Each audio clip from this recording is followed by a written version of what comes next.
You finished it then? Song of Sunlight Chapter 2? No, not quite, citizens, because we've arrived and we're still going. Let's see. Tala looked at me inquisitively. I nodded, reaching under my menage, producing a long stone device. I held out the finished lever for Tala to see. Finished most of it the day before yesterday, I said.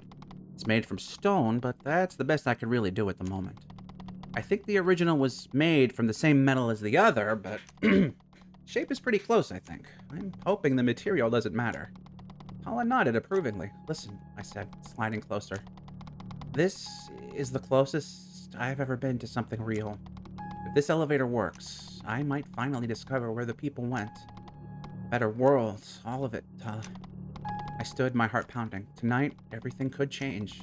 Tala spoke up. Don't you... Tala! Startled by the sudden shut, I whipped my head around and was shocked to see one of the other 2 sentries on duty standing in the doorway. His chest was rising and falling rapidly as if he had been running, and his expression was grim. I couldn't believe it. Neither of the other 2 sentries had ever come this close, let alone stepped inside. His eyes darted around rapidly, this clearly being his first time seeing what lay beyond the door. He seemed terrified by the sight of it all, but quickly composed himself and continued speaking in a tense, urgent manner. You 2, come right away. We've all been ordered to abandon our posts, everyone. All the wound bearers are supposed to come and help. Tala and I exchanged worried glances. What is it? Tala asked. The sentry looked over his shoulder nervously. It's the kiln. It's on fire. Oh fuck, is that where we're ending?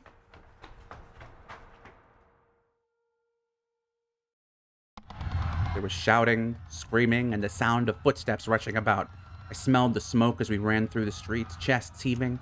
And rounding a corner, I saw the flames. The kiln was engulfed in a roaring blaze like none I'd ever seen.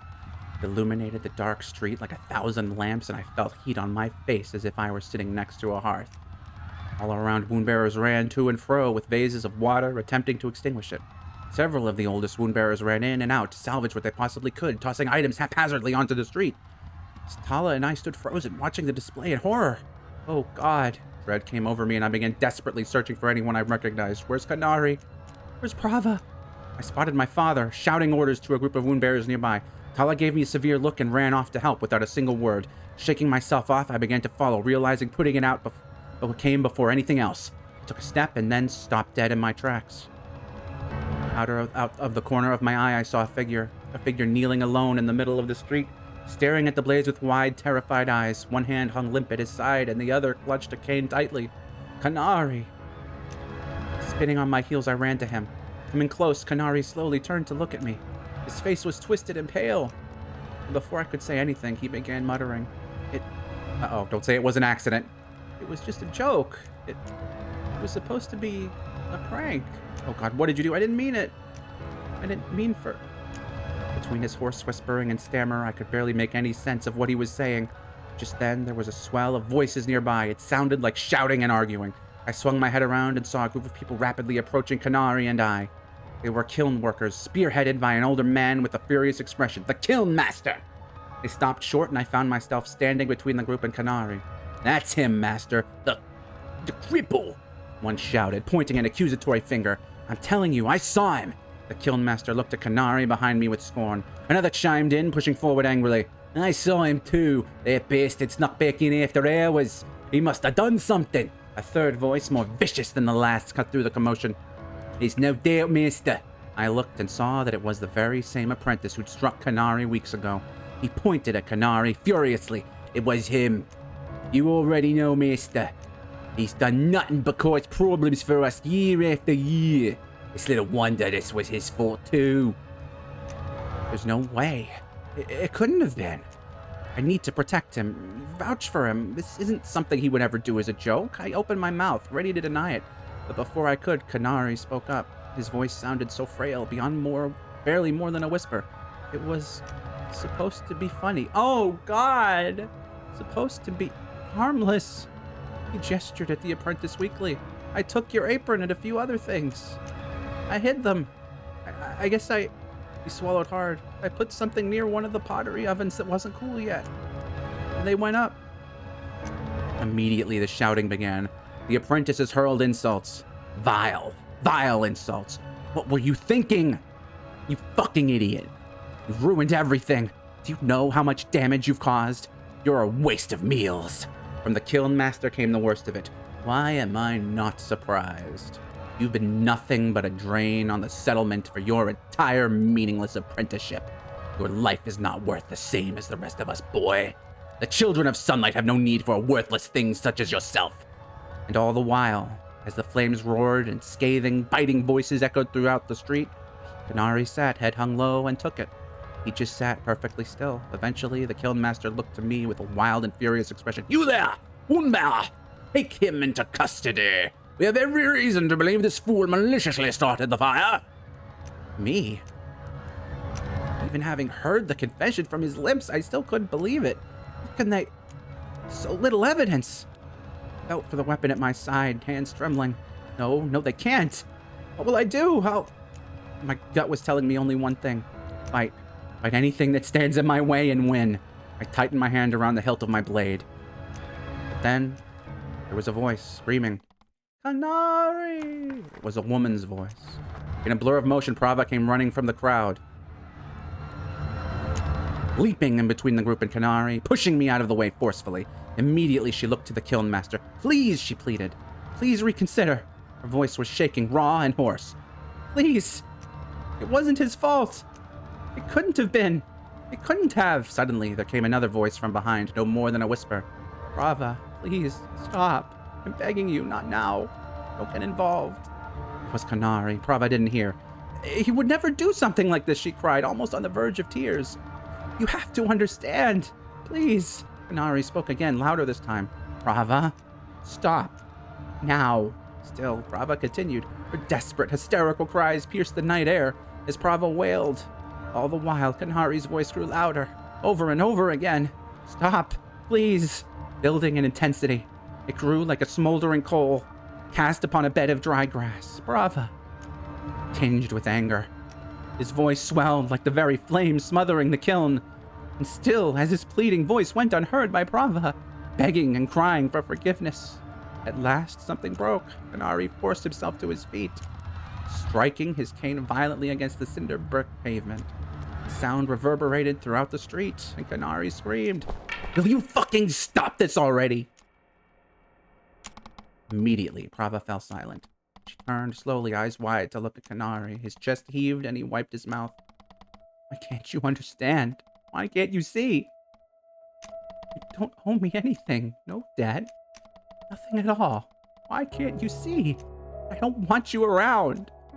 I don't need you to carry my things, to hold my arm while we walk, to fight my battles. I don't know how much don't you know how much I hate being around you? I can't stand to look at you, knowing how much life you've thrown away tending to me, how much life you've squandered. It's miserable. I can't bear to watch it continue for another goddamn day. At last, Canary was out of breath. The strain on his voice, now hoarse from shouting, forced him into a coughing fit. The silence that followed was deafening. At first, Prava stood motionless, completely still. Then her hands were shaking, her short breaths became choked. And at last she let out a small, quiet whimper. She squeaked out, your notebook. You gave it to me. Aram, I looked up and saw that my father was standing just beside me. It seemed he had been watching now for some time. He was covered in soot and ash. His face was grim, and he spoke a simple order. Perform your obligation. You know that it must be done. For the space of a long breath, I simply froze, staring at him, at Prava, tears streaking her cheeks, and at Canary, head hung low. But at last, on unsteady feet, I approached Canary and put a hand on his shoulder. Slowly, I turned him from the group and began to lead him away into the night. Canary didn't say a word. He didn't struggle. He simply went along with me quietly as I led him in the direction of the temple where he was to be held and tried for his crime.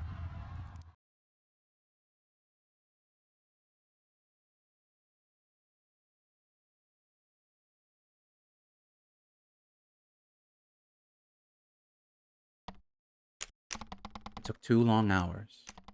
At last, the great kiln fire was finally snuffed out. Fire was prevented from spreading to other buildings, yes, but the kiln could not be saved. as the heat expanded and cracked the brick foundations, melting away the ancient mortar holding them together. The building had finally collapsed into a pile of rubble and smoke. As for the many things left inside, tools, pottery, wheels, paints, and many personal effects, all of those things and the unspoken words that had for years hung in the air around them, mixing with clay dust, all of those things were burned to ash. She'd been sitting as the sun went down, sitting and listening. Kept outside in the hallway, they didn't know what to do with the girl. They would deal with her in time, so they left her to watch and listen. The boy, as he survived, adults with nervous expressions ran to and fro about the hall, carrying vases of steaming water, bandages, antiseptics. All of these things she recognized. Yes, they say he's breathing. But his body... As nurses hurried past her, carrying bundles of cloth in their arms, and they saw the pale girl sitting anxiously in the hall. Their faces twisted into scorn, disgust. His leg, the bone was shattered, they say. Shreds, you say? It won't heal, ever. Voices swirled all around. For the girl, they were deafening. She had tried covering her ears, but she could only block them out for so long. Do you mean he'll never walk again? No, not without assistance. So the girl forced herself to listen. She needed to hear it. At last, darkness overtook the hospice. The girl slept there in the hallway, on the stone of the floor. Of course, she slept little. For hours, she lay awake. The many things she'd overheard playing on repeat in her mind. It's ruined, she thought. I've ruined it all. Everything I had. She could hear her own voice mixing with the others. It whispered in her ear, reminding her of the many sharpened stones that lay in wait for her. Hidden in her special place, they were there, ready for her to atone. But for a sin like this, how could they possibly be enough? What was the boy's obligation? She recalled one conversation that had stuck with her more than any others. Wound-bearing. Yes, I know. No more. Not with a leg like that. He'll be forced to break his obligation. It had been that thought that forced her to her feet. So much of the staff focused on Kanare. It had been difficult to find anyone who might know. But at last, she'd stopped a surgeon in the hallway, pulling on his menage. He gave her a sidelong glance, scowling. What is it, girl? She needed to know, desperately. Please, she begged. Which obligation? Where are they putting him? Irritated, he gripped her wrist tightly and pulled her arm off. Let go of me. I have very little time. He's in terrible shape, don't you know? You did this after all. Oh, well, Jesus Christ! Good job, adults! The girl was speechless, lowering her head. The surgeon let out a sharp breath, turning and continuing to walk. But she managed to call out once more, Please, I need to know. The surgeon shook his head and spoke without turning to look back at her. The Ashan are considering pottery. You won't need his legs for that. She'd found the knife right where she'd left it. She kept it hidden well, alongside her sharpened stones and shards of brick. They were all together in one of the many seldom-used storage rooms, a place she went to punish herself when no one was looking. She'd run from the hospice and gone straight there, unsure where else she might go. Yet, somehow, she couldn't bring herself to do it. It wasn't enough. So she found herself pacing an empty classroom, knife in hand. The sun hadn't yet risen, and the room was blanketed in shadow. When she closed her eyes and thought only of him, she saw him falling. He's crippled. Forever. His obligation. He'll be forced to break it. To do something else. And she thought about what she'd done. She couldn't breathe. The guilt was overwhelming. The girl had been keeping herself distracted, but now that she was alone again, it was suffocating her. I need to do something, she thought. I have to pay. To suffer. The girl held her hands out in front of her, dimly illuminated by a moonbeam from the window. They were so pale. She stared at them, thinking only of how they'd let him fall. These hands that have so diligently learned to stitch wounds and set bones, they are the tools that I use to perform my obligation, like his legs were. The girl held the knife to the fingers of her dominant hand, and as she stared down at her outstretched arms, a thought stalked across her mind. A thought that made her heart pound. What would happen if they were ruined? If my hands were mangled or broken so badly, so badly that I could never stitch right again.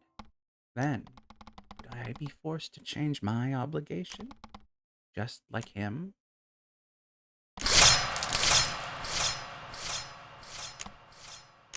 The rain came down. It pelted the many roofs of the darkened homes lining the street. Water ran in streams along the curb, ending in puddles that filled the gaps in the brick. A two-story home facing the street, the one with the chip in the doorframe. The girl stood before it in the rain. For the first time since leaving for general education, the girl stood before it. She'd been sent back, sent away. They'd been horrified, seeing what she'd done. So they gave her up, perhaps out of pity, and sent her to the only place she had left. The girl felt her cheek. Punishment for harming one's own body. The precious gift from God, of which each of us had only one, was severe. She stepped through the doorway, her heart pounding. When was the last time they'd spoken? Ganari's words echoed through her mind. Your mom. Your mom. She loves you, right? She would love you even if you weren't cut out to be a nurse. Even if they deemed you unfit. Yes. The warm memories of her mother flooded back. Holding her tight, spinning her around, laughing. She'll understand. She'll understand because she loves me. Her mother sat at a table across the dark room. Her hands were folded neatly in her lap. The girl stood at the threshold of the door, unable to see her face. Water dripped from her hair to the floor, and she smiled. Mommy, it's me. I'm back. After a long moment, her mother spoke. Why? Why would you come here? Her voice was distant, cold. How could you even consider coming back here? The girl's words caught in her throat. What? She squeaked out. Her mother slammed her hand against the wooden table. The sound made the girl jump. Oh, I know everything. What you've done to yourself. The tone grew in volume. The girl stood speechless. I only ever wanted one thing from you. Just one. I couldn't even do that. Her mother aggressively came to her feet, loudly knocking several bowls from the table. She shattered. You fucking worthless girl. Now she was screaming. The girl took a step back, shaking. Mommy, what are you? She said, on the verge of tears. I gave you everything, her mother spat. Everything. Please, the girl shouted, sobbing through her words. I'm sorry. I'm so sorry. Tears streamed down her bruised cheeks. Outside, the wind howled. And all the while, her mother screamed, ignoring her pleading. Obscenities. Threats. I love you, the girl cried. Please, let me stay. Mommy, I'm sorry. I'm so sorry. Her words were washed away with the rain. Get out, her mother screamed. Get out. Get out now. And then there was a rush of air. So it was that the girl's final memory of her mother and her childhood home was being struck with a leather-bound book aimed at her head. Oh, Canary. He lay perfectly still in the hospice bed. Eyes closed. The girl stood over him, watching him sleep. The boy, lying broken in the bed. The girl knew, standing there. He was all she had left. All she had in the entire world. For him. She would do anything. She had to repay the debt she owed him, to atone for her sins, if it was for Canary. Yes. She would follow him to the end of the world.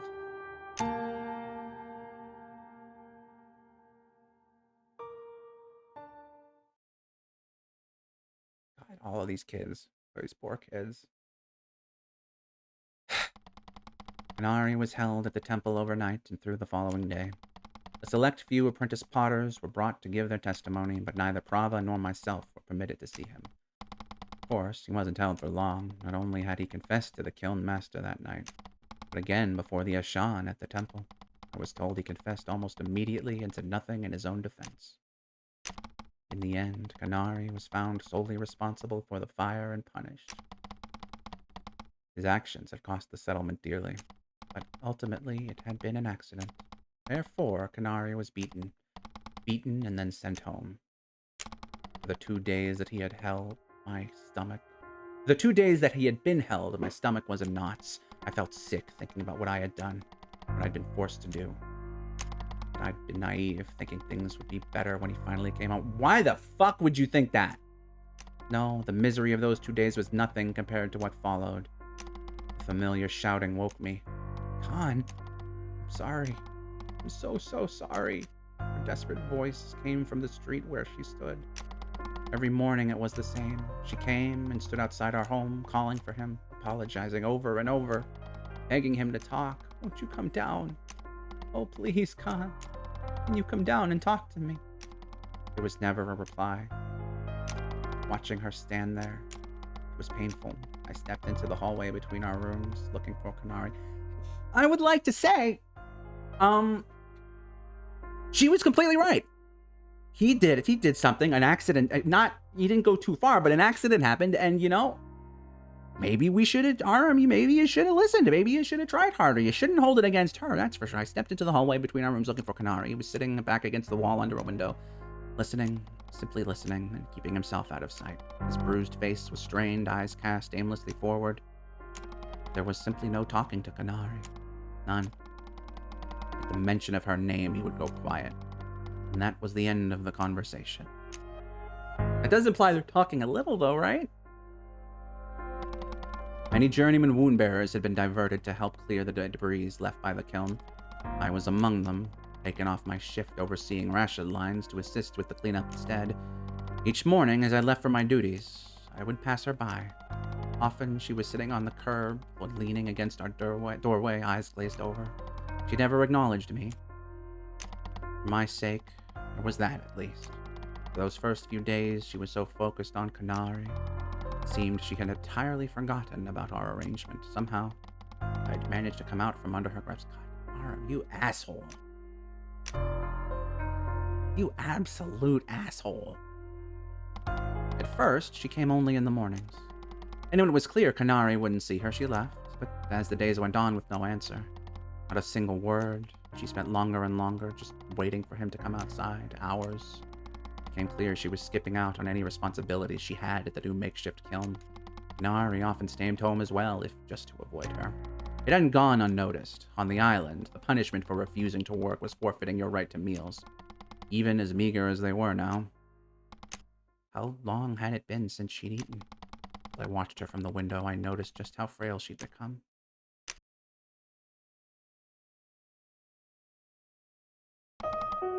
I stopped, letting Sachita walk ahead of me to where Prava was sitting on the sidewalk. She stopped short, and I watched Sachita kneel and put her hand on Prava's cheek. I saw Sachita's lips move, speaking to her. It was unclear if Prava said anything at all in response. They stayed that way for a long while. Eventually, Sachita stood and turned to look at me. She shook her head sadly. I just want her to come home and sleep. She hasn't been sleeping, Aram. Sachita leaned against the temple stairway. She seemed exhausted herself, the lines of her face creased with worry. This is so cruel. Sachita tapped her fist against the wall behind herself. He really won't talk to you about it? Not at all? I hesitated, but shook my head. No, I said slowly. I thought of my stilted attempts to breach the topic with Kanari. God above, if only I had an ounce of her sensitivity. If I could deal with others. Sachita looked at me for a long moment, and then dropped her eyes. I'm sure you've done all you can, she said quietly. You have. That faith is wholly undeserved. She needs help. We need to tell your parents, Aram. The High Priestess, she'll find a way to get her the help she needs. She's not well. Sachita put her hand in her hands. Head in her hands. I've done all that I can, yes. Yes,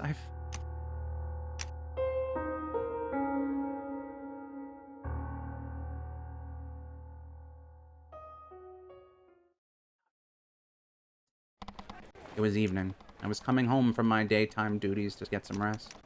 Stepping through my doorway, I felt a hand grasp my ankle and I faltered. I looked down at my feet and saw her. Prava had tried to grab my leg and pull me back. Aram, she moaned. I froze. This was the first time she'd acknowledged me in days. Prava? The sight of her lying on the sidewalk, up close, it was almost too much to bear. Her clothes and face were filthy, covered in dust. Her hair was in tangles all around her head, and her skin was pale. Quietly, tears rolled down her cheeks as she stared at me. Please, you ask him. I coughed violently. Ask him to talk to me. Out of Canary, sitting inside, sitting and listening to this excruciating display. My distress melted away, replaced suddenly by anger like I'd never felt before.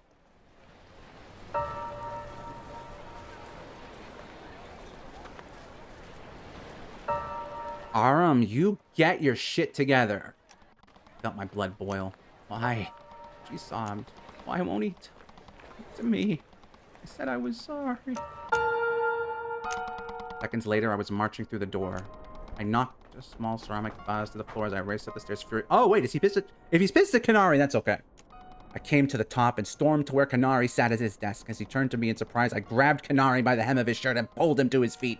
He stumbled, unable to stand properly, grunting in surprise. Putting my other hand on his shoulder, I shoved him into a nearby wall, pinning him there with my elbow and forearm. The motion was far more violent than I had intended, and it seemed I knocked the wind out of him, sending him into a coughing and gasping fit. When he regained his breath, he flashed me a strained smile. You've become quite a brute, haven't you, Aram? Those hours of ration light have been getting to your head. I didn't at all know what I wanted to say, but I needed to say something. To understand how he could even sleep, knowing she was out there. What's the matter with you, I spat. She's out there every damn day, starving herself, going without sleep. Nari's smile faded instantly. How can you possibly make her suffer like this? Okay, I don't know if I like that approach. He didn't say anything for a moment. I applied more pressure to his chest. He grunted in pain. It's time she learned this lesson, he said hoarsely. He grit his teeth. I'm not. Finally, his demeanor broke. I'm not a good person, Aram, he said, his voice shaking. I'm not a good friend, or some kind of role model. I'm worthless. I felt my grip loosen. Is this really Canary? What am I doing? This, I stammered out. This isn't like you. I don't think you know him, Aram. I closed my eyes, trying to clear my swirling head. But when I opened them again, the person I held against the wall was completely unrecognizable. I almost choked. My grip faltered. Canary, without his cane, fell loudly to the ground. I took a few terrified steps backward. What is this? Who is this person?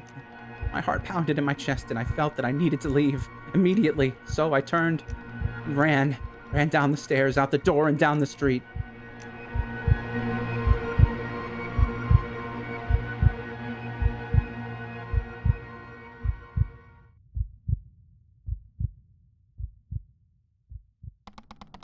What's the matter with you?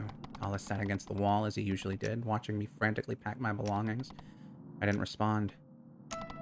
Doing it tonight?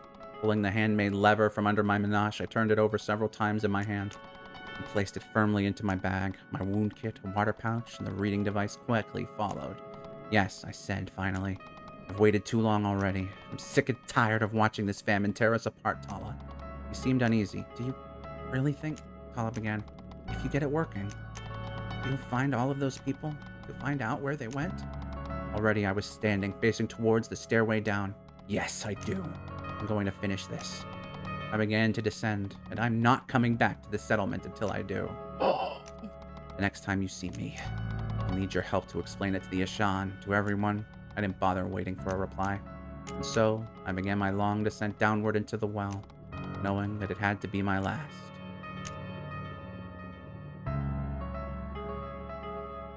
Will chapter B be the last chapter then?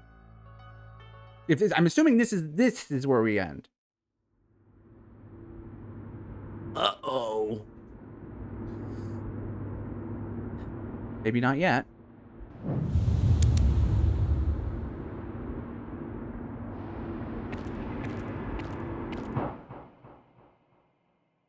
Uh-oh, was that like a hey?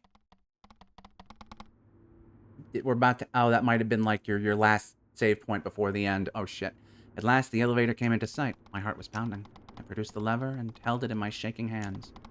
If this doesn't work, I shook my head, pushing the thought aside.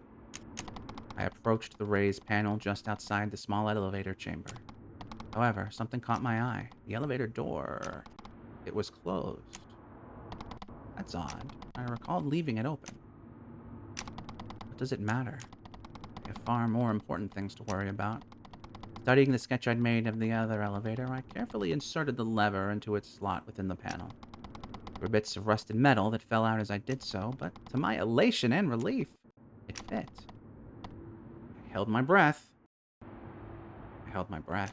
Slowly pulled the lever towards myself. There was a sharp metallic sound, followed by a low humming, and suddenly, small lights embedded within the panel flickered to life. It's working. I'm sorry, that was a dire level, a doggy emergency, as it were. Alright, I'm back though. Let us see how this goes. It's working!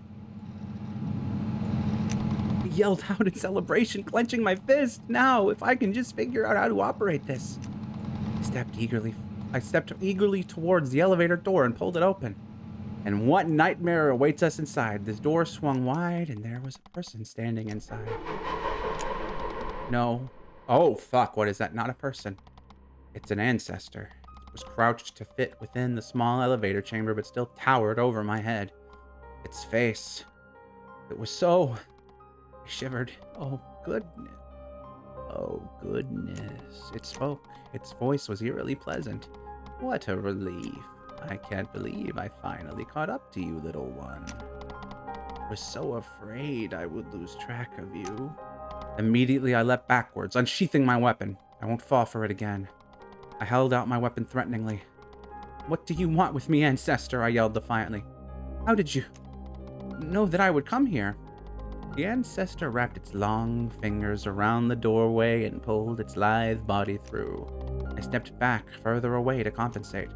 There's no need to be afraid, little one, it said tenderly. I am a custodian of humans. It made a sweeping gesture with its hand. Caring for the children of this stratum is my responsibility, of course. As for how, that was quite a stroke of luck indeed. When you passed through the terminal of stratum 1345, I was alerted through the old network of a gene infraction. I couldn't believe my good fortune. A child with under 3% purity left within the strata? I don't have time for this. I'm not a child, I said angrily. I opened my mouth to say more, then stopped. Something occurred to me then. It's been looking for me. The night I returned after the attack. All of the other terminals. Something killed them. Did you do that, ancestor? The custodian turned its head to the side curiously. Oh no, it said. I was surprised to see them deactivated as well. An administrator-level command came through the network shortly after the infraction, ordering all the terminals to terminate their logical course. I've not seen anything like it for quite some time. I didn't know what to say. Then who? What is this network? I asked, my weapon dipping down slightly. The custodian put a finger to its chin as if deep in thought. The gesture was uncannily human. It might be difficult for you to understand, child, but it's something that connects us machines together. Those that are able to physically interface with it, that is. It lets us share information. I stared at the custodian blankly. Very few machines can do such a thing in the stratum. Oh yes, that's to be expected here, at this distance from the surface. So few humans even remembered what the network was to begin with. It made a noise, almost like laughter. Jesus, that's creepy. Oh, but it's no matter now. I've been following you for many days now, little one. And now that I've found you, I can resume my proper duties once again. Uh-oh. I let my weapon fall to my side. At least, this one is harmless. I'm sorry, ancestor, I said. I don't have time to keep speaking. I need to use the elevator behind you. To go out of here, to leave this place. The custodian turned to look at the elevator, and then turned to look back at me. What? It said, sounding confused. But this one doesn't go up, little one. Who knows where it might take you? Who knows what's become of it? I nodded. Yes, I said wearily. I don't want to go up. That's the way I came. The humans that used to be here, they used it to go far away, didn't they? I began walking towards the elevator once again, just as I was about to step over the threshold. The custodian put its arm out in front of the doorway, physically blocking me. I looked at it, irritated. I'm not certain, the custodian said, sounding distressed. But you really shouldn't, little one. It's not safe. This ancestor is strange. I tried ducking under its arm, but it quickly moved to intercept me. I stumbled back, now angry. What are you... I began. Stop that. Leave me alone, okay? I'll be perfectly fine. The custodian didn't budge. Oh, please, it pleaded. It's only a matter of your safety, child. So few of the machines left are like myself. So many of them will be hostile toward your kind. You'll be much safer if you stay with me. I stepped back. Clearly, this isn't working. I'll make up an excuse to leave and return in a few hours. By then, perhaps it will have gone. I turned and headed for the door. Very well, I said, trying to sound as disinterested as possible. I hear you. I'll find another way. Just as I was within a few feet of the exit, there was a loud sound of metal scraping against stone. In a blur of motion, suddenly the custodian was standing in front of me once again, blocking the exit door with his body. I felt my heart race. You were going to run away from me, weren't you? It said, tenderly. Don't be afraid, little one. I'm here to keep you safe. God above. I lifted my weapon once more, pointing it at the custodian. Enough of this, I said severely. If you won't let me use the elevator, I'll kill you, ancestor. I won't hesitate. The custodian made a strange, low noise and then began extending its arms towards me. I raced backwards to avoid its grasp. Oh, please, it said, its voice raising in volume. Please, please don't leave me. Don't leave me alone. It made another attempt to grab me with its long arms, and I dodged again. It began making strange, grating, metallic noises, almost like the wailing and sobbing of a child. I've failed my duties, it cried. Everyone's left the strata behind. I've no one to care for. I need you. I backed up until I couldn't get any more. Back pressed against the elevator. The custodian crept closer and closer, and I was seconds from being within range of its arms again. If it grabs me, I'm dead. I need you, child. Don't leave me. Don't leave. I grimaced, knowing already what I had to do. I have no other choice. Once again, I have no choice but to fight. Oh, God. Shit.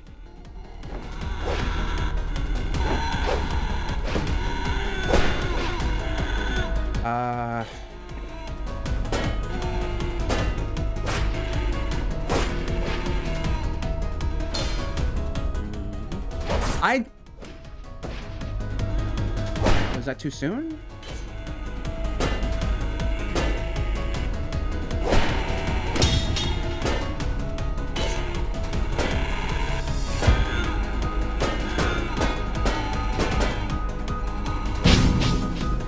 Oh, God. Yikes.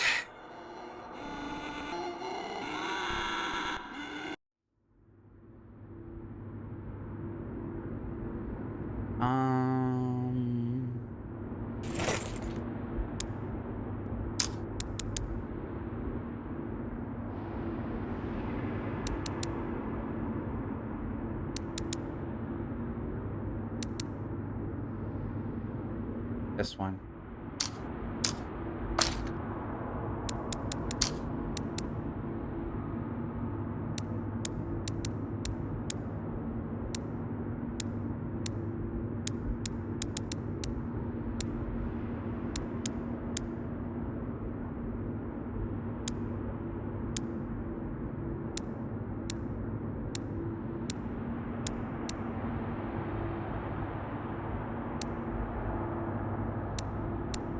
Shit.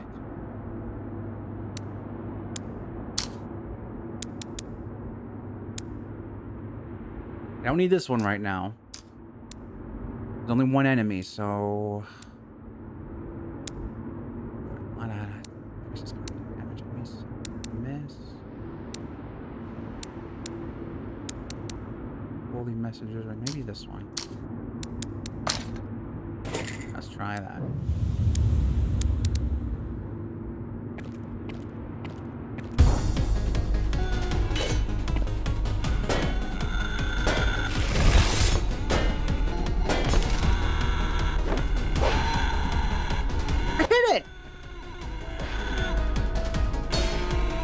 I shouldn't have done that.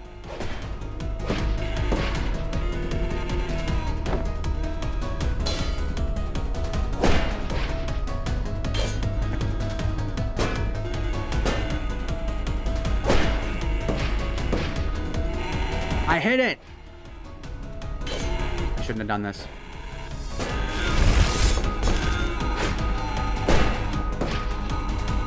Shit. Damn. This might be where we stop. I don't want to give up.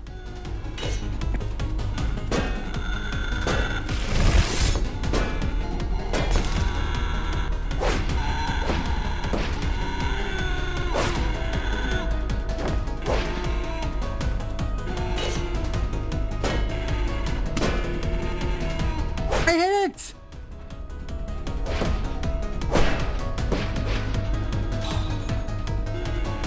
Shit, that one I fucked up.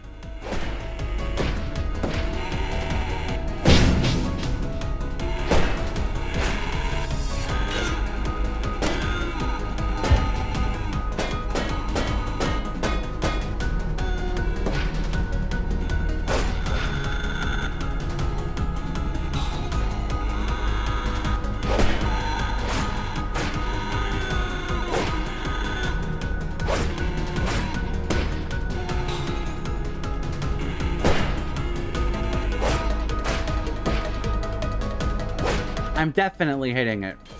It just hates me. I hit it!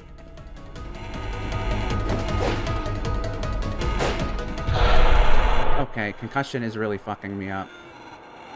Is there an item we could use for concussion? Something?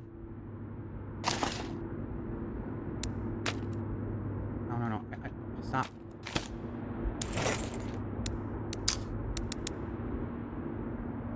Laceration. Fracture. Wedding stone.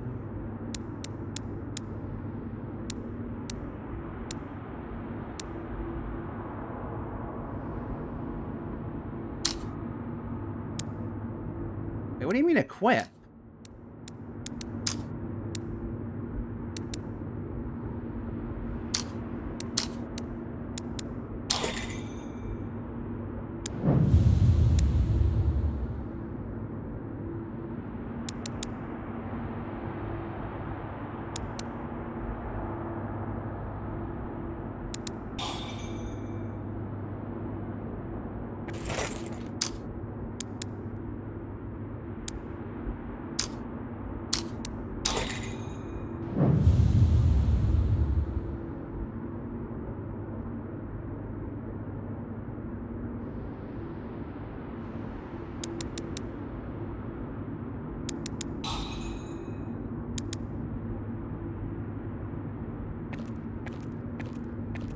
I'm doing.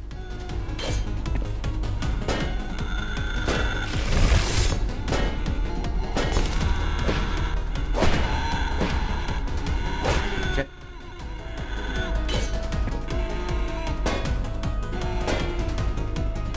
I definitely hit it that time.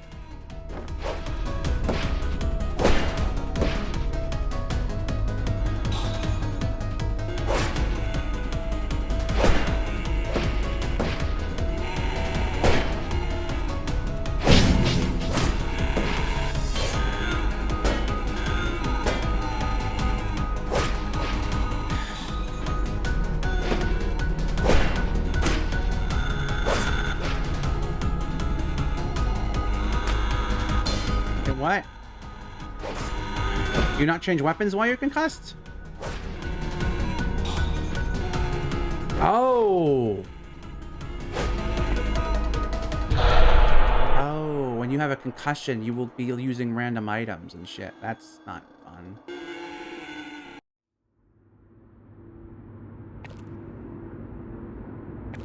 Let's see how many... Oh, wait, no.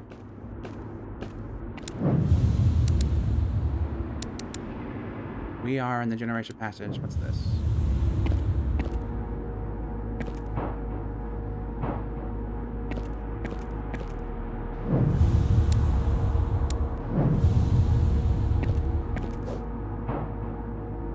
I need enemies. For God's sake.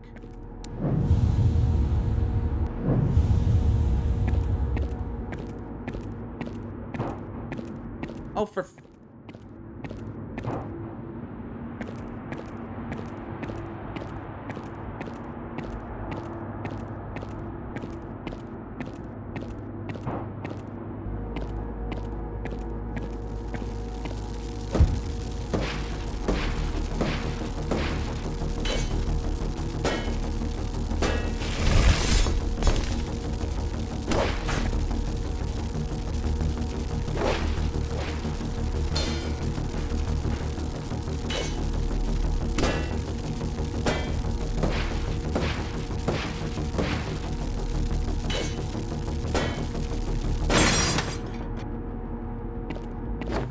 or so, that will take too long.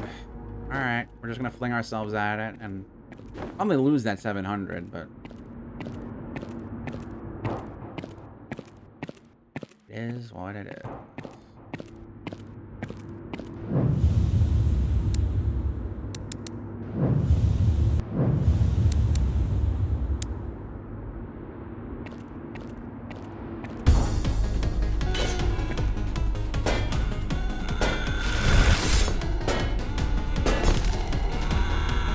I am getting really sick of it not working.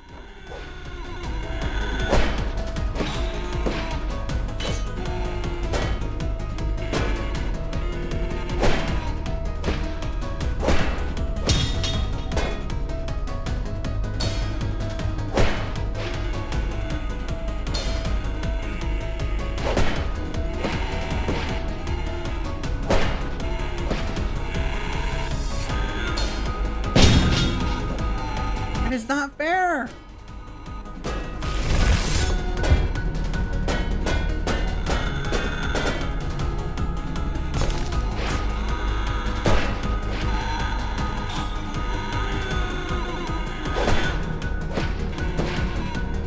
Shit.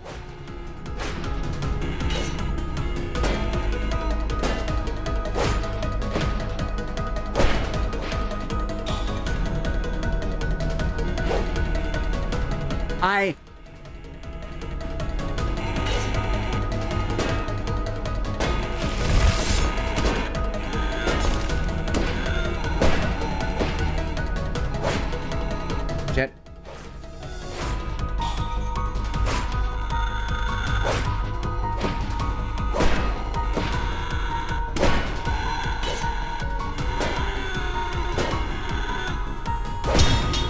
Damn it! Oh, I could have used that.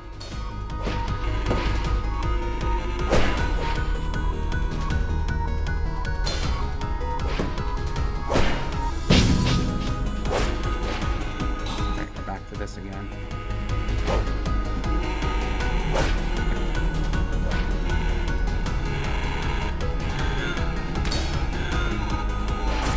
I don't even know what I just did.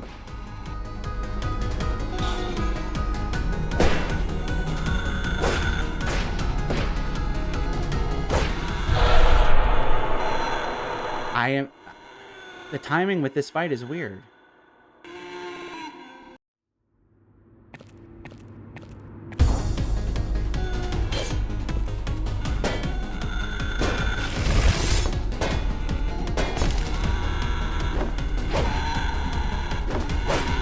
What the fuck?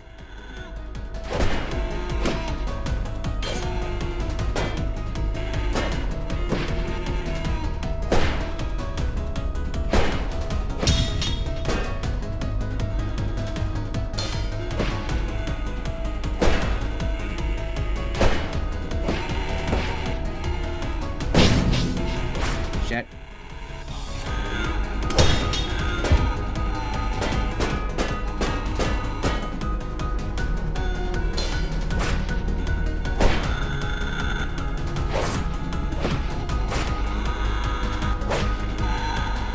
Why?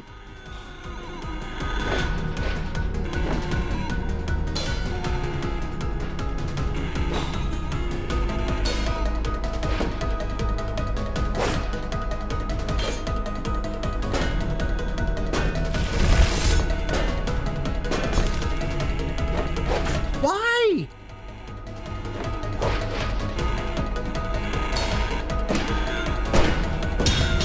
Damn it.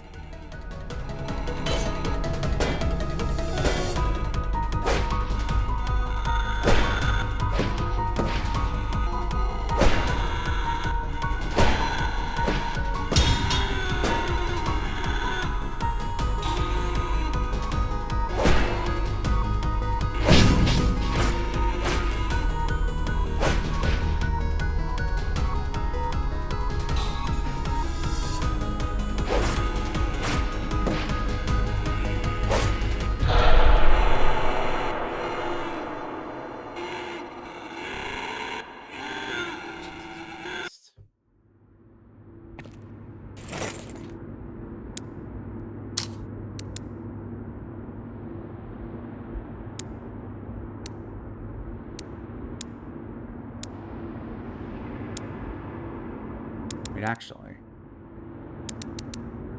Oh, wait, no, that... Damn it. I've already got the sandals on for concussion.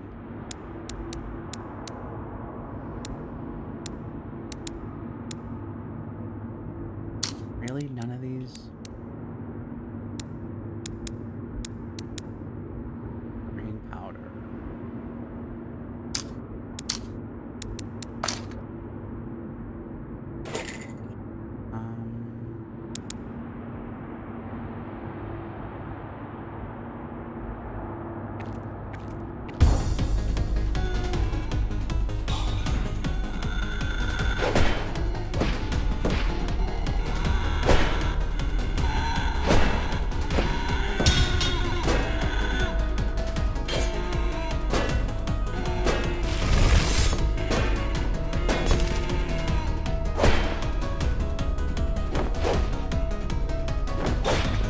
Fuck off.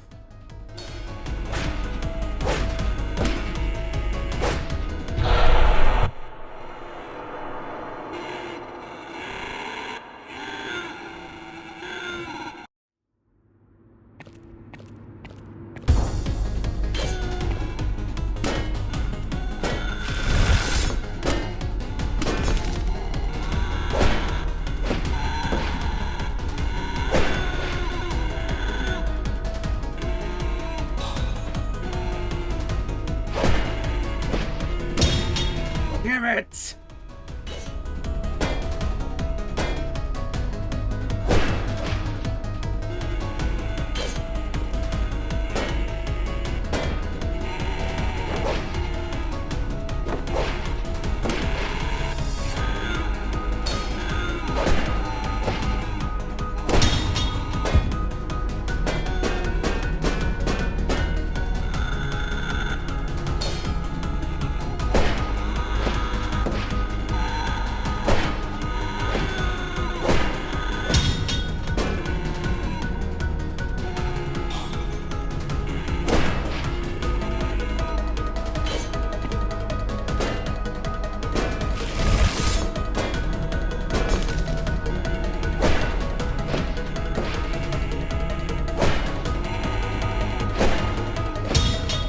Shit.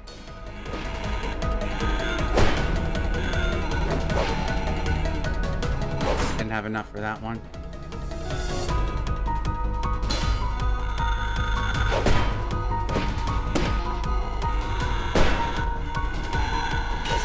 Shit, I shouldn't have done that.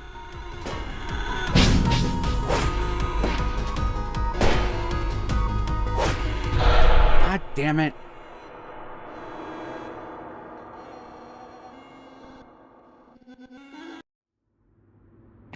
Wish I could remap some of these controls, NGL.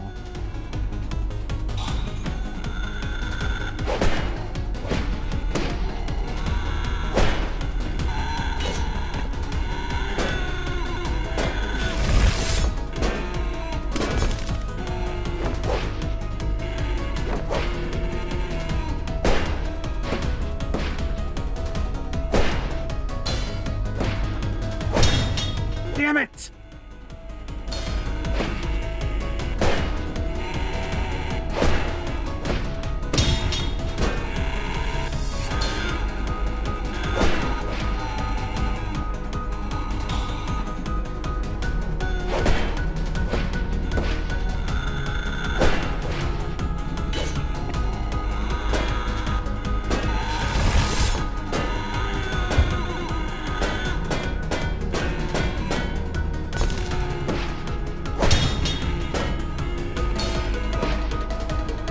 Shit, that's over.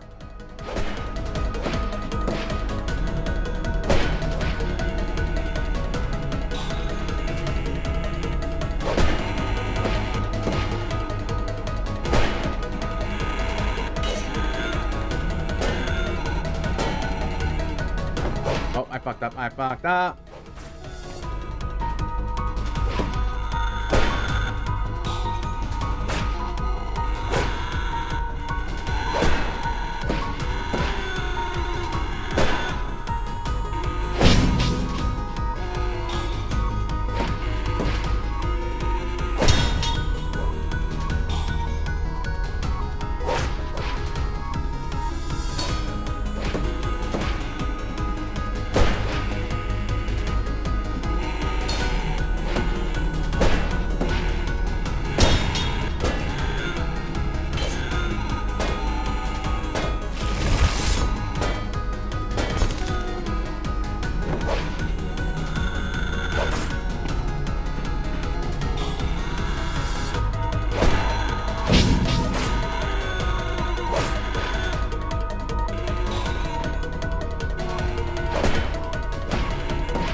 over. It's over. It's over.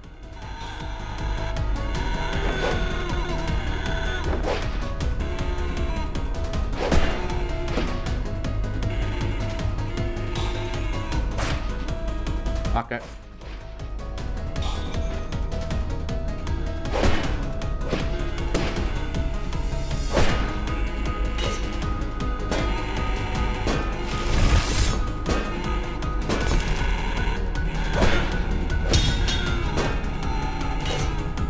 I got way too greedy.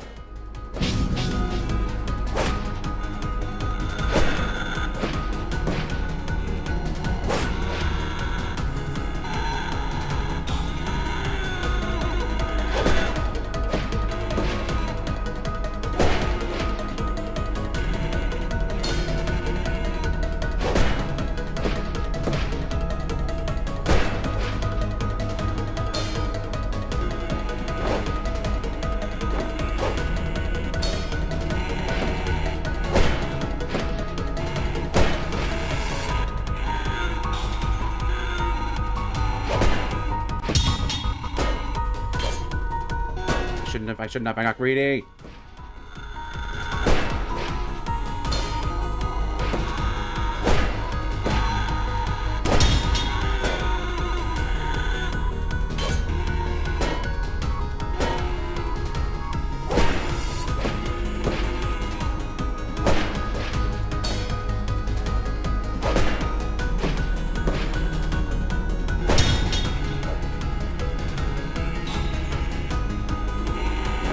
If I don't beat it this time, I'm out of stuff, so.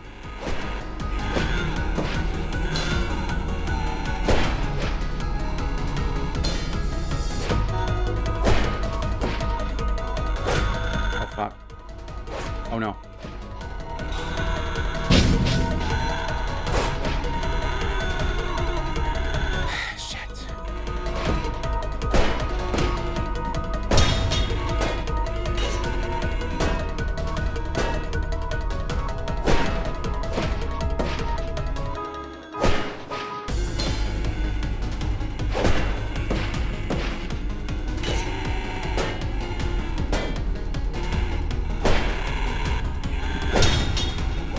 Oh god, I hate that!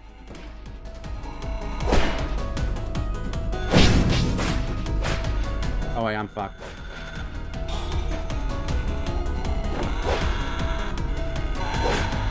Damn it, I hit the fucking button.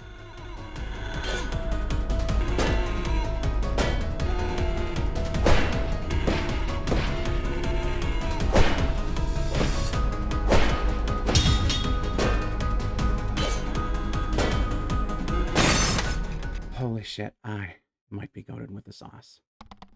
I drew long, labored breaths, standing in the remains of the custodian. What a waste of my damn time.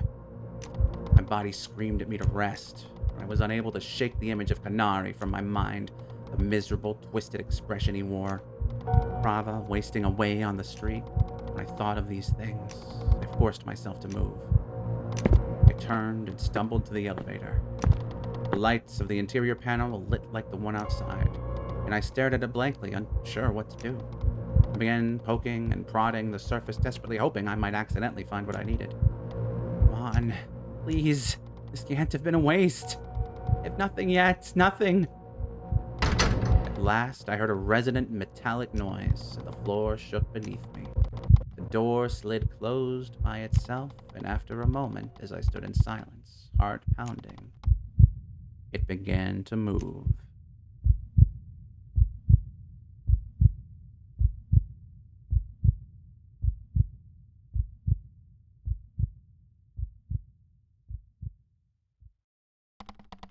The feeling of motion was like nothing I'd ever experienced on the island before. It was constant, as if I were slowly falling. Minutes passed, and I finally decided to sit, unsure how long it might take. It was quiet and still. Other than the gentle hum of the elevator as it moved, there was no sound at all beyond my breath. All the while, as I sat, I imagined the world beyond the well that was waiting for me.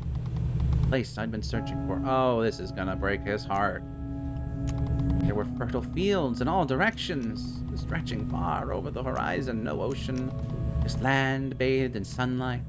So much land that we could grow enough food for 10,000 people. There would be no ancestors or ration lines, no hunger at all, no hurt, no need, no well. I imagined Canary and Brava smiling and laughing together again.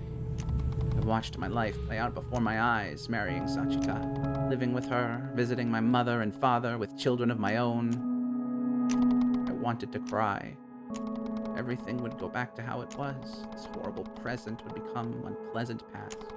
A memory of wounds we shared but never dwelled on. So desperately I wanted that world. I wanted to give it to everyone. I needed to see it. At last, with a low, echoing, metallic reverberation, the elevator slowly came to a stop. I stood. My heart was beating out of my chest. My journey, all this pain I've endured, it's finally over. Oh God, it's just beginning, isn't it? The door slid open slowly, and I stepped out, ready to feel this. Why would you feel the sun on your face? You went down.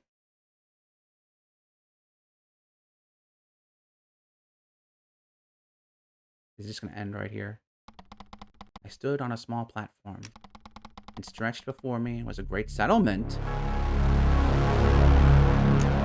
greater than the one I knew by 1,000 times. In all directions, I could see nothing but buildings, spires, bridges, doors, and windows, densely knit and lying bathed in darkness for miles. There was no light, no sun, only dark. I fell to my knees, clutching my head in my hands. The sight of it was like a punch to the stomach. Gone instantly were my childish daydreams of sun and sky, replaced with the overwhelming oppression of empty space, silence, and darkness. I laughed out loud, and it echoed all around me. The well never ends, does it?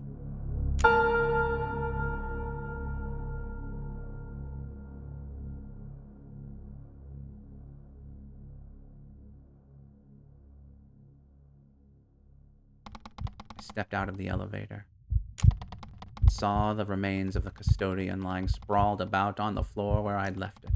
The sight of it filled me with an aching rage that made my head hurt. I clenched my fists and grit my teeth. Seeing its broken torso lying on the ground to my right, I kicked it as hard as I possibly could, shouting in miserable anger. It wasn't enough. I threw off my weapon and shield which clattered loudly to the floor. I tore my bag from my shoulder, throwing that too, spilling its contents about. And I screamed.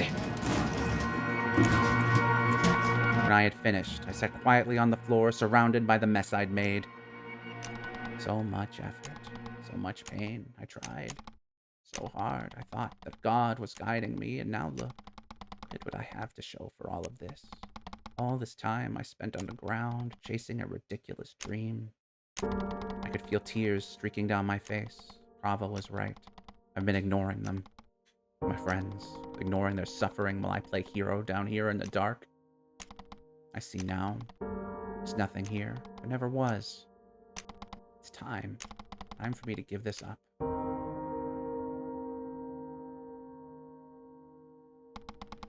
I walked slowly through the lantern-lit streets. Oh, you just did it, huh? The others had gone ahead, and to Tala. I hadn't said a single word. The night air was cold and quiet. As I watched my surroundings as they passed by. I admired the buildings, the homes and workshops, the island on which I'd grown up. It's where I'm meant to be, not down there. I recalled my old dream, becoming a journeyman, playing my part, all those things I'd wanted so badly as a child. Why was I so quick to dismiss them? Maybe what my father said to me back then, after all of this, it was true. If I just played my part as it was laid out for me, things would get better, eventually. Suddenly, someone called my name.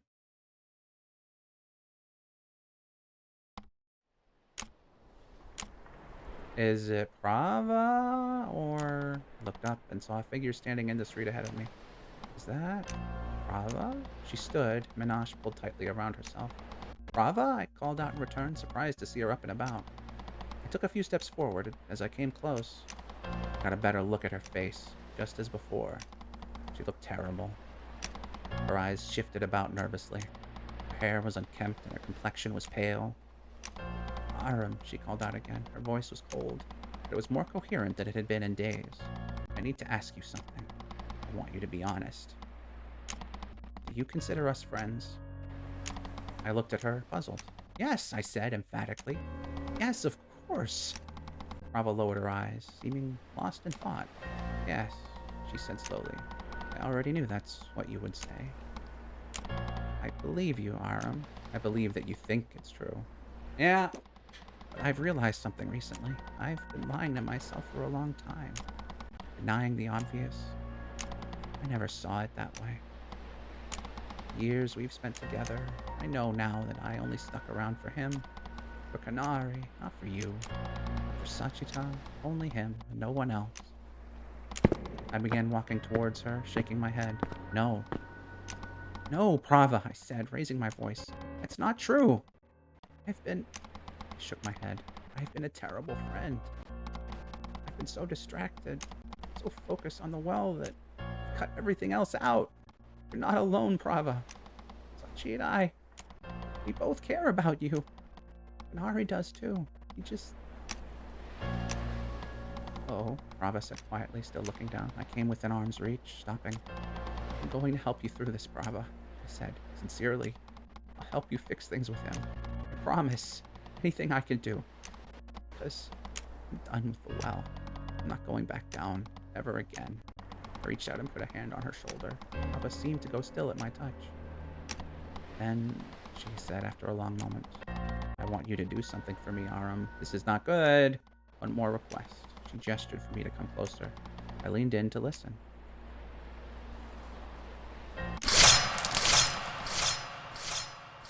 Ooh, shit.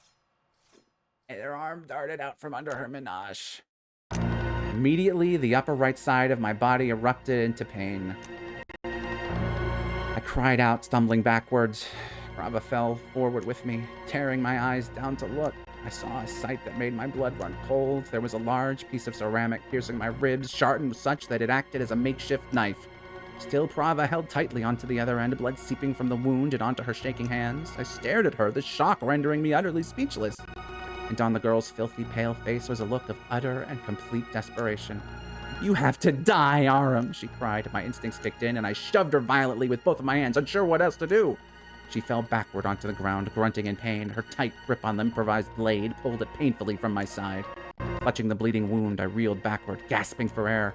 Oh God, the puncture was mere inches below where my stitches had been. Realizing that, the desperate thought in my mind that somehow this was an accident, a misunderstanding somehow, it was gone, replaced with abject dread. She'd known exactly where she was stabbing. This was planned. Prava, I cried out, terrified. What are you... Already she was on her feet again, running toward me. There was a sickening rush of air as she swung the makeshift knife wildly. I dodged backwards, still clutching my bleeding side. Each step sent waves of splitting pain over my body. Please stop, I shouted in desperation. Why are you doing this? I backstepped to avoid another swipe, this time aimed at my throat. All the while, Prava's miserable expression remained unchanged. There's nothing else I can do, she cried out. You took him away from me. Her swings were erratic and jagged. The pain was making me lightheaded. Still, her screams continued. It told me, Aram. It told me if you were... It would fix everything. I knew that I was losing blood rapidly. I can't keep avoiding her. She intends to. I've been pushing it out of my head. But the reality, the sickening reality, I could ignore it no longer. She's going to kill me. I need to defend myself. With my free hand, I gripped my weapon. But immediately I let it go. No, absolutely not. I dropped it to the street, clattering loudly.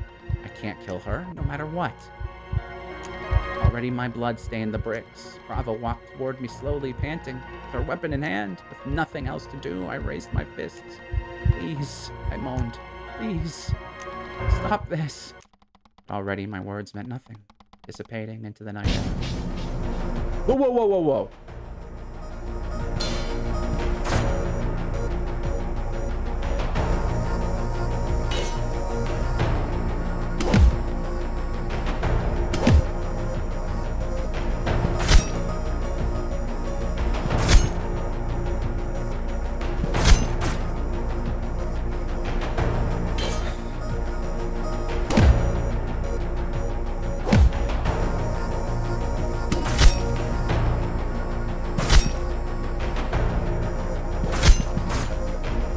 This ain't like an Undertale kind of situation, is it?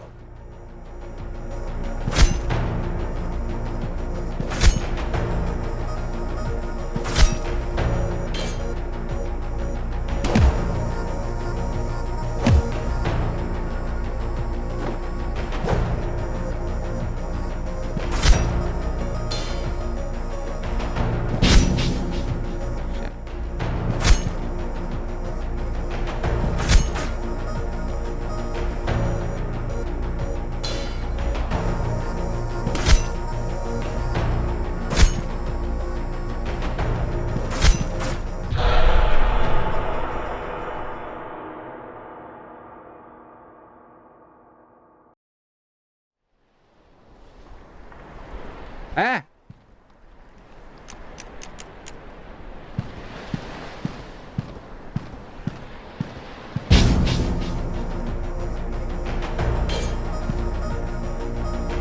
All right, I'm not gonna say I tried, but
I don't think you can win this.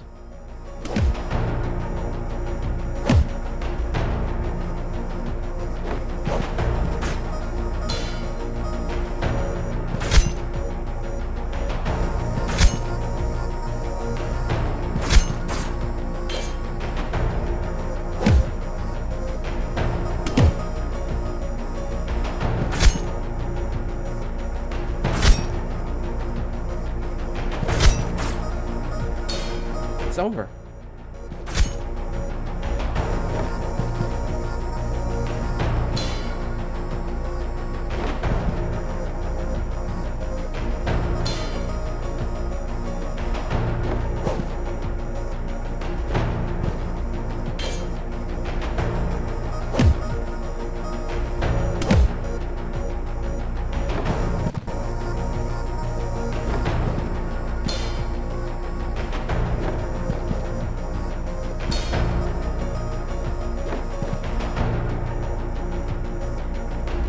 I think I get it.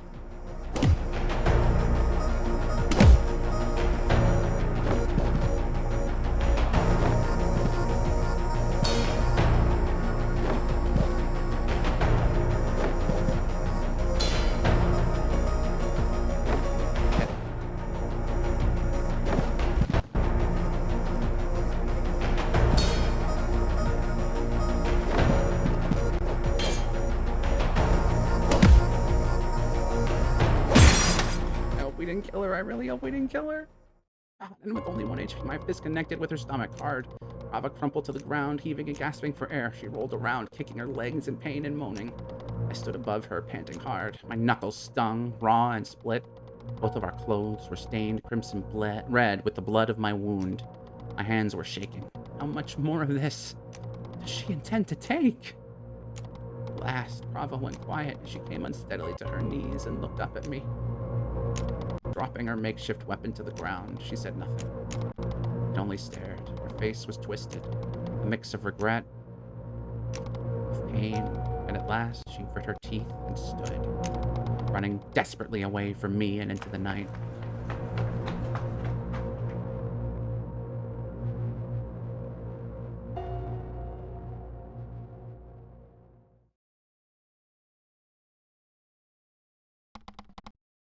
This time around, there was no hiding it. No cover story. I'd gone immediately to the hospice for my wound. Tried to lie, understand that I did. I tried to protect her. But there was nothing to be done. My blood was everywhere. A ceramic blade and her menage had been left behind. It forced my hand, and in the end, it was quickly deduced that I'd been attacked by a fellow child of the sun. The list of suspects became one very quickly. After that night, Prava had gone missing. The search for her began immediately. The island was scoured. All right, so she probably went into the well for any sign of her. It was 2 days later. Uh-oh. When she finally turned up. Please don't be dead. Please don't be dead. Please don't be dead. Please don't be dead. A wound bearer came to my room in the hospice. The news was delivered simply, so coldly and quickly. I was unsure if it was a joke. It found Prava after all, on the beach at the island's far end. How is she? I'd asked. She was hurt the last time I saw her. She hadn't eaten in days and... No, Aram, he'd said, cutting me off. He shook his head. He found her body. No! She's dead, Aram. They're gathering at the beach to collect her for the cremation. If you can walk, you should go while you can. These poor kids!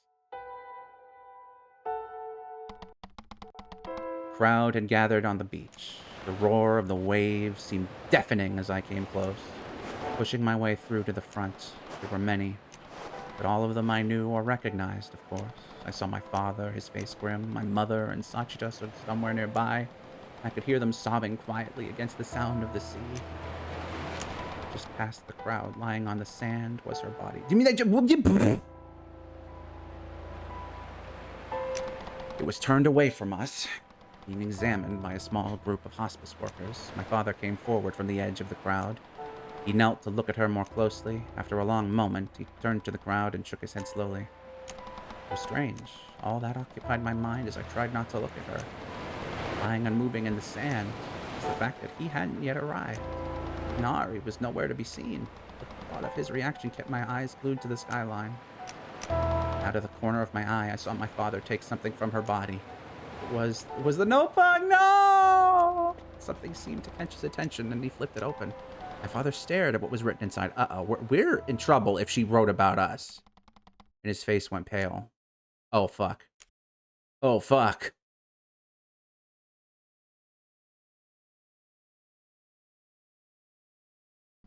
Slowly, as the light of dawn came over the horizon, a blood-stained girl sat on the stand, clutching her notebook to her chest.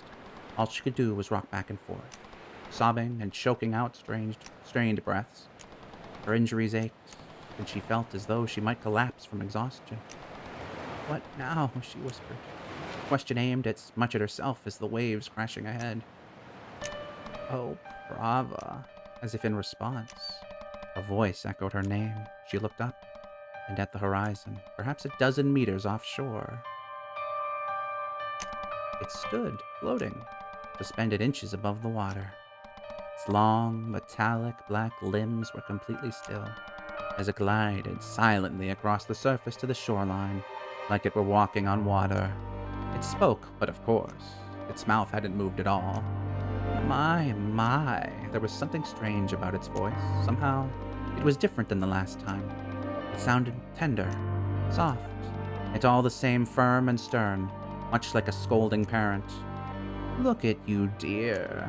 You've made quite a mess of things, haven't you? The girl looked at the tall, metallic figure with swollen eyes. I did, she choked out. Everything you told me. Everything. And she put her head in her hands. It made it worse. You said it would fix everything. The girl continued to sob, unable to hold it back. Oh, God above. When Ganari finds out what I've done, he'll never look at me again. It's your fault. A lithe, metallic hand with long, slender fingers extended forward, gently cupping the girl's chin. Oh, Prava, it said softly. How quickly you forget. Haven't I given you everything you've ever needed? Told you things you shouldn't know. Recall that it was I who suggested you walk to the shed that night. I delivered that boy to you as a tool. All that I have ever done, I've done so that you would have what you needed to help yourself. This, my dear, is the result of your mistakes only. The girl, wiping her eyes, looked up at the towering figure floating before her. Do you think, she began weakly, he'll ever take me back? Back into his life? The hand pulled away, and the figure shook its head slowly. No, my dear, it said. Your time with him is over. Don't you know what he's been telling others about you? Okay, I don't believe this. What he said in private to Sachita, to Aram? The girl shook her head angrily. No, she cried. I don't want to hear it. I don't want to hear any more of your rumors. The figure let out what sounded like a long sigh. You can't run from this, dear, it said wistfully. You've become a burden to him, don't you see? He doesn't want you around anymore. The girl looked away, shaking her head. She knew. She'd known that it was true. Yes, indeed. That boy. His future was so bright, don't you recall? Training to become a wound bearer. Such an important obligation. Think of the life he might have had. And think of the life he has now, dear. He's stuck. He's not fully alive. The figure made a sweeping gesture with its long arm. And you, Prava, you are the physical embodiment of his loss. Every day when he looks at you, he thinks about that life he could have had. The girl was silent, arms wrapped ever tighter around her notebook. He won't ever be happy unless you're gone. The girl looked up. Gone? She whispered. What do you... The figure interrupted her. You know, Prava. The girl's hand went to her arm instinctively, tracing the many scars, welts, and bruises with her finger. You've always known how to do it, how to atone for your mistakes. The girl stared ahead into the waves. She was sure of it now. The voice it was using, it sounded just like her mother's voice. You know what you have to do to make him happy. Isn't that what you want? He can't smile, not while you are still in his life. The girl closed her eyes. She could almost see it. Those days she had spent watching him running alongside Aram in the courtyard. His outstretched hand, and his smile, that boy so full of hope for a future he would never have. Indigo light burst forth from the girl's hand, and suddenly she was holding a sharp piece of ceramic. She held it for a long moment, and at last she understood. The speech, that classroom where the longing girl sat, that rooftop where the boy had disappeared, that home in the rain devoid of light. Yes, this beach, like so many other places, the girl knew she would never walk away from. So she took the ceramic knife and brought it to her throat.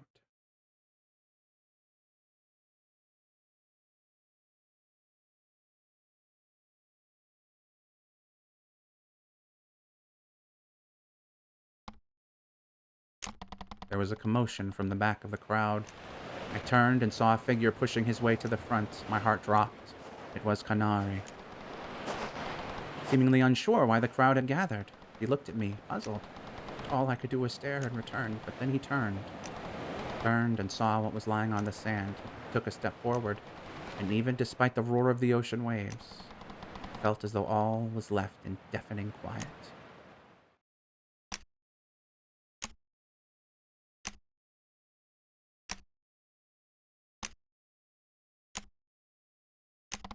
Kanari's voice, too, was lost to the sea, but I saw his mouth opened and closed. One word.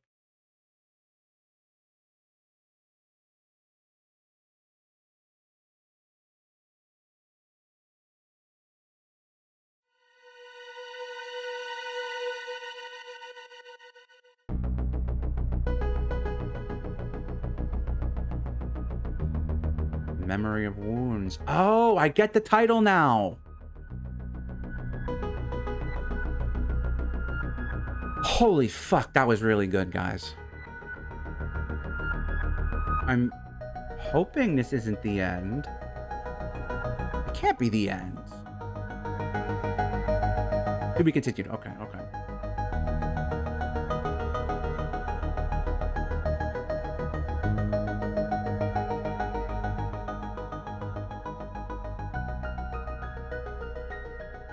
Wow. Did it? It did save, right? Oh no. Um. All right. I guess that's it. That's the end for now. That was. This is incredible. Incredible game. Um.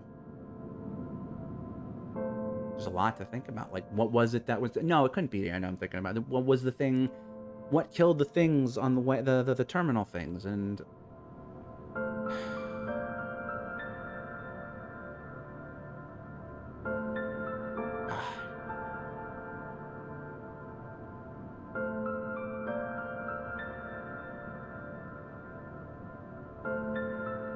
This is a fantastic game.